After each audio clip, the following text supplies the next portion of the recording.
Good morning, everyone. We start off the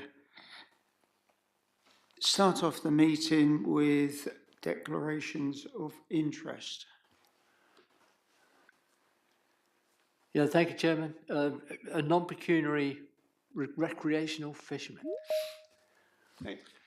Pecuniary interest as I hold a commercial fishing licence, although it's not currently attached to a vessel. Thank you. Commercial fisherman, Mr. Chair. Thank you very much. Moving on, just before we do, we would just like to have a quick word about this will be the last meeting for Emily. And we are sad to see you be moving on. Thanks, everyone. Yeah, it's been such a fun 3 years. As Principal Marine Officer for the Southwest at the MMO, and I'm really going to miss my time on this committee. So thank you so much for having me. And I'll be going to the CFPO as the Science and Policy Lead there. So I'm hoping I will still have involvement moving forwards of Scilly. Thanks, everyone. Thank you, Emily. Minutes of the previous meeting from October 25. If I may, it says, I'm quoted as saying that the bias in sex of crawfish seems a large bias to local catchers being female, whereas years before that was being male. That's actually a reverse of what I said. Right, okay. We note that, get it altered then in that case. Any more? Everyone's happy that was a true record? Seconded? Okay. Thank you very much.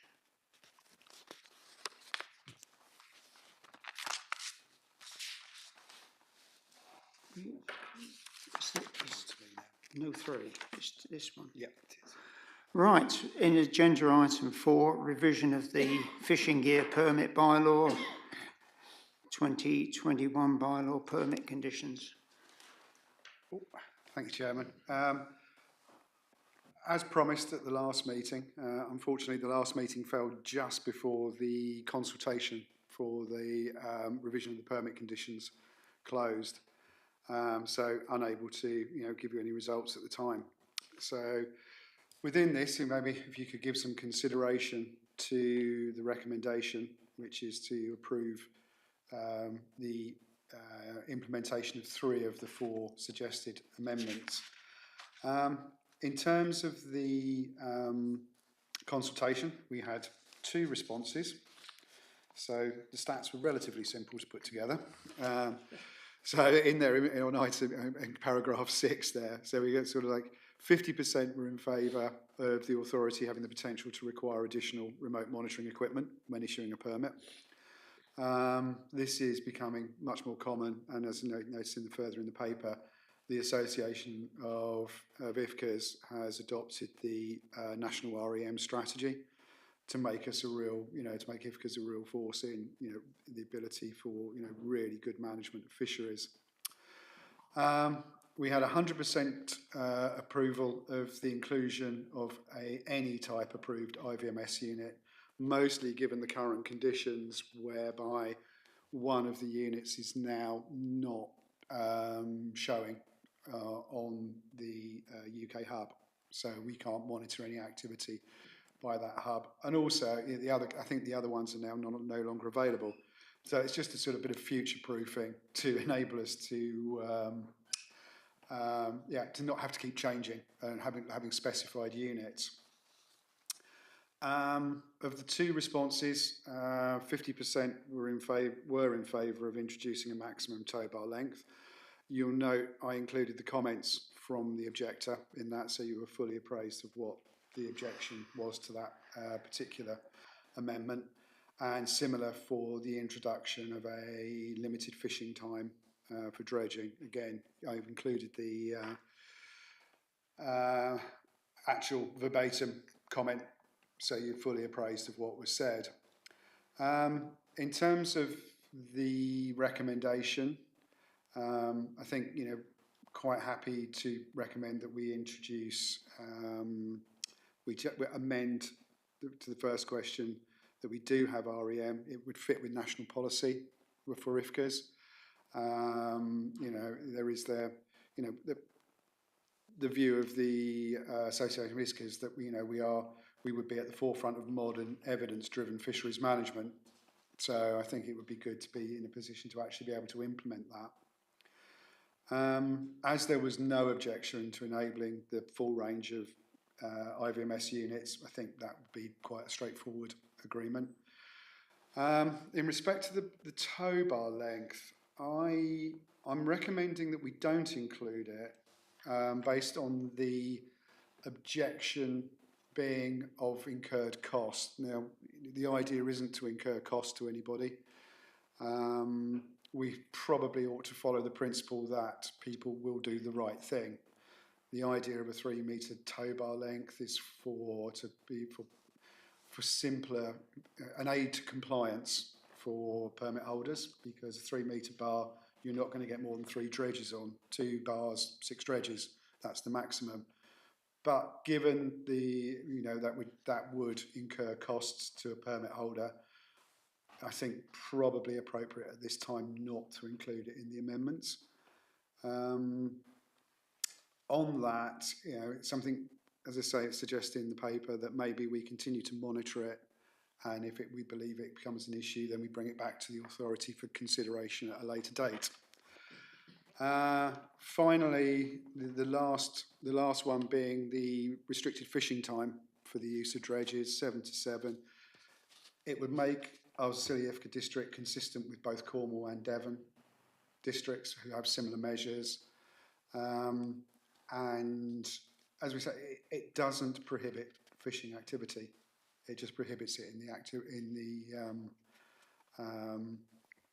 prohibits it within the district. Vessels can quite happily overnight in St Mary's or anywhere they choose, and could move offshore around about a mile and continue fishing.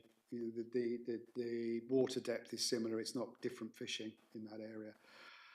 So within that, as I say, the financial implications are none in some respects. The introduction or the implementation of the remote electronic monitoring can actually cause a cost saving in terms of compliance monitoring in the future. But there shouldn't be any financial considerations, and there's no legal implications. So does anyone have any questions? Yeah, a quick one, Colin. 0700 should be 22100 on the time rather than 0700 to 0900. Good spot. Thank you, Rick. That's right. That slipped under the net. Sorry about that. Yes, that should be 1900, shouldn't it? 07 to a local time. Apologies for that.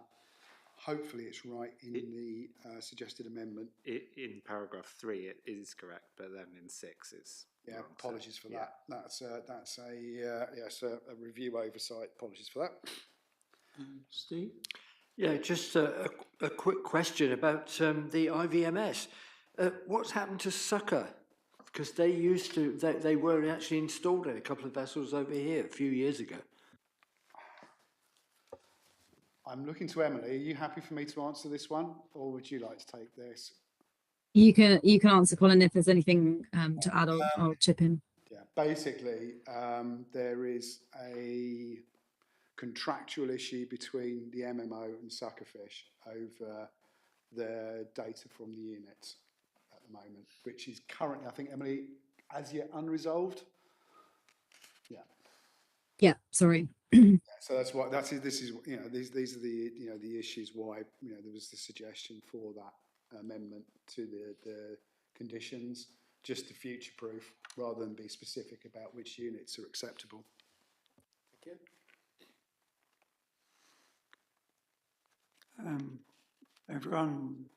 Everyone happy with that, apart from? Happy to propose it. And I'm happy to second. Everyone in favour? So the next steps with that will be to draw them up officially and notify all stakeholders of the changes.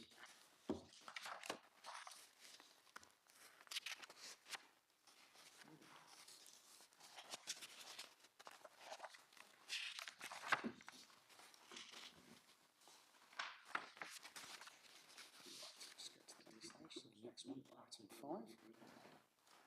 We move on to item 5, which is the report from the Chief Officer. Right, thanks again, Chairman. Right, just a quick roundup of sort of like the last quarter of things that have been going on. We haven't had any more applications for permits at this time, so we'll just wait and see what happens on that. This time last year, we discussed the potential for setting a number of permits that could be issued, that the authority are happy to issue. Obviously needs to be evidence-led. We did the survey last August, and as you can see in the report, the conclusions, as always, came back with more questions than answers, which is always helpful. Certainly leads us to think we need to do some more. We will need to do some more work before we're in a real position to maybe go down that line of setting a number. But you know, we can work towards that. I'm going to identify some money in next year's budget for survey work again. It's relatively cheap. I'm not going to say relatively cheap. Cost-effective means of doing it the way we did it last year. So hopefully we can continue and do that the same in the next financial year. IVMS we've just covered on that one. Rick is well underway with preparations for the new year with the recreational permits. I think you say we're yellow permits this year, aren't we? That's what they told me, Yeah. I asked for yellow and white. Yeah. They said we'll send you yellow. Yeah. So they must have a lot of yellow ones knocking around for us. So yeah, we've got yellow ones coming this year. So yeah, basically we were slightly up on the previous year, weren't we?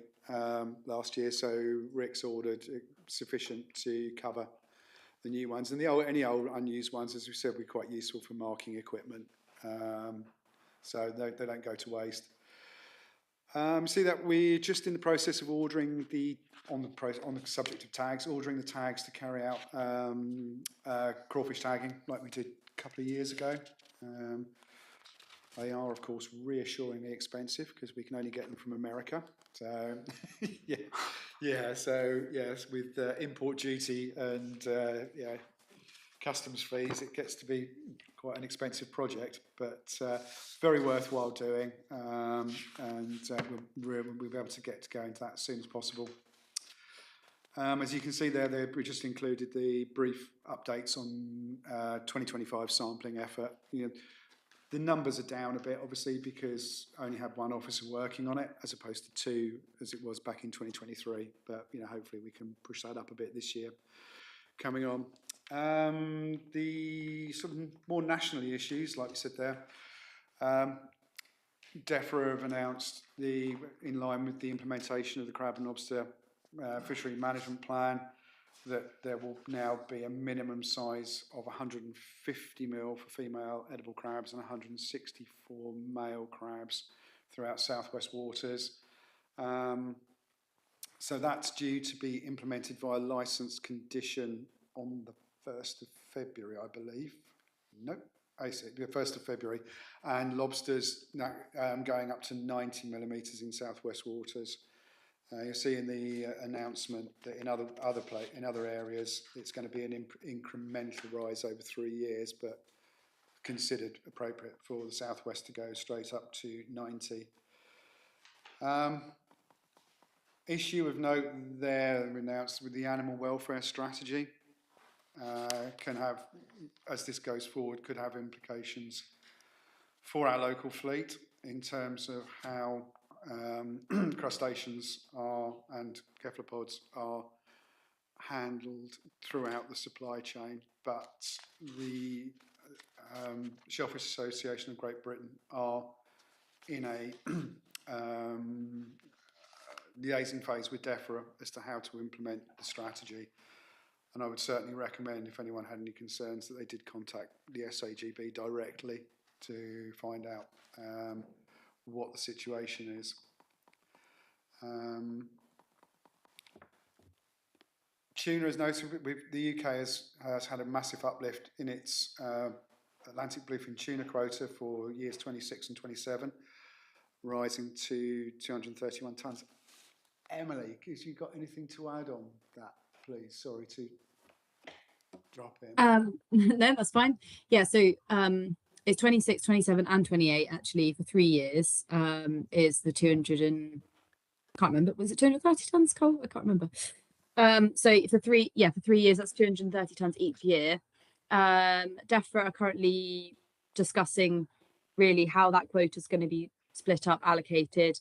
I should imagine it will go down similar routes to the previous years, where it will be a kind of application process narrowed down to a lottery, handline only fishery. So the fishing plan will have to be written to be sent to ICAT in the next couple months. And then I should imagine applications will go out April, May time for this year. Thanks. Lovely, thank you for that. Sorry to put you on the spot. Just, you know better than me. Also, as you can see, there is, ICs haven't suggested a zero TAC for this year, but do recognise that by enabling a TAC, the stock could fall below safe limit for 2027. Not sure, again, Emily, could I trouble you to give an update on how the pollock quota is going to be allocated? Yeah, so there is an uplift, but it's fairly minor. So I can't see massive changes in catch limits going to happen initially anyway for the first few months of the year. The quota team have said that they're going to kind of monitor uptake, look at the availability, cross-year trade swaps for example, and then assess as the year goes on. So for the moment, I can't see any major change coming to catch limits, just because we are erring on the side of caution, I suppose, for making sure that the stock makes full recovery. Thanks. Could I just ask, will it be a catch limit or will it be a continuation of the unavoidable bycatch? I don't actually know. I think it will be a catch limit. I think it will be a catch limit, but don't quote me on that, because it's not a zero TAC anymore. So I think it will be a catch limit. Lovely, thanks. Sorry to put you on the spot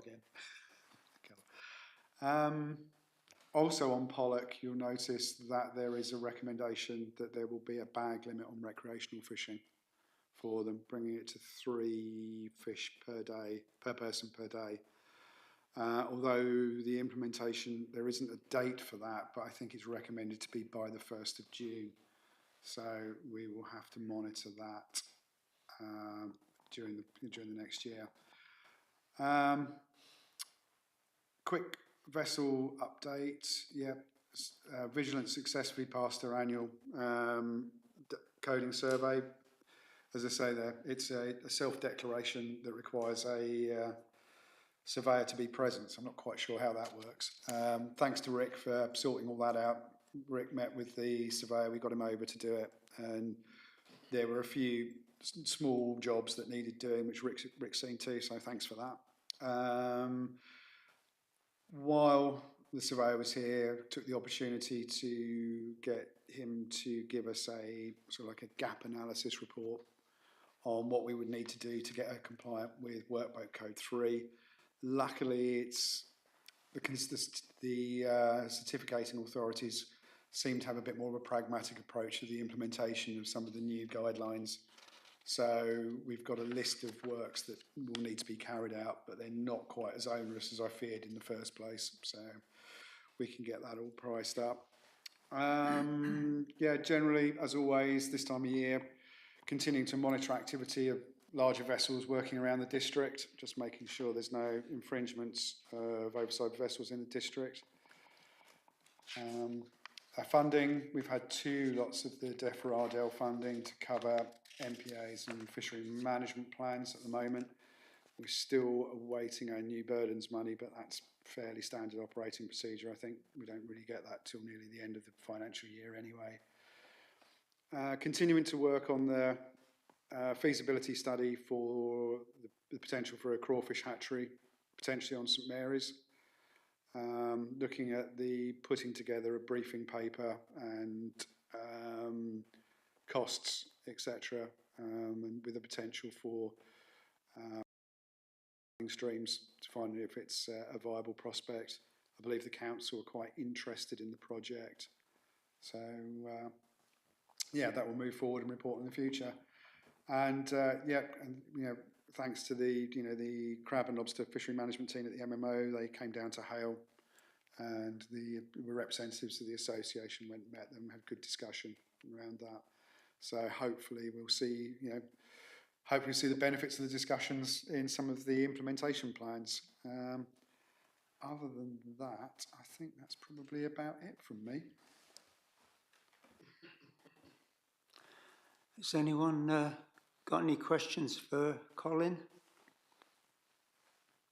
Silence. Everyone happy with that?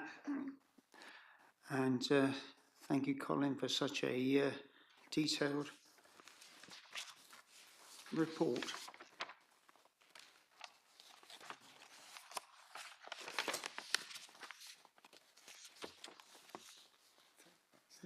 No other business. No any other business. Is there anyone got any other business that want to bring up while we're here? Okay, we will call an end to the meeting. In that case, if everyone's happy. Sorry? Yeah, maybe no verbal updates from anybody. Is there any update you want to give, say, Jules? Thank you, Mr. Chairman. Nothing from me. Thank you.